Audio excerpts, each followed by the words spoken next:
Ja, mine damer og herrer, og som de kvikkeste blandt jer, dem der stadig kan se ud af øjnene, har bemærket, så vi kunne se, at vi har påført os nogle tåbelige hatte.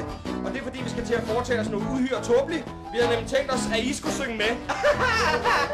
Det er der ingen grund til at tro, fordi I sidder der og tænker, kunne vi ej synge med, fordi så kan naboen høre det, når det udkommer på pladen.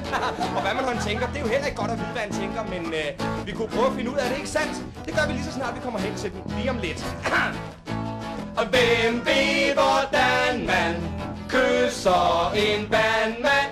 Og måske en landmand kan sige, hvordan man finder en brandmand, for han har forstand, mand, og på hvordan man kan bruge en brandspand, og for en vandmand, og på land han smager af sand, mand, og så man kysser en vandmand i en spand vand. Det var helt klart for mig at høre, at der ikke var særlig mange, der sang med i første omgang.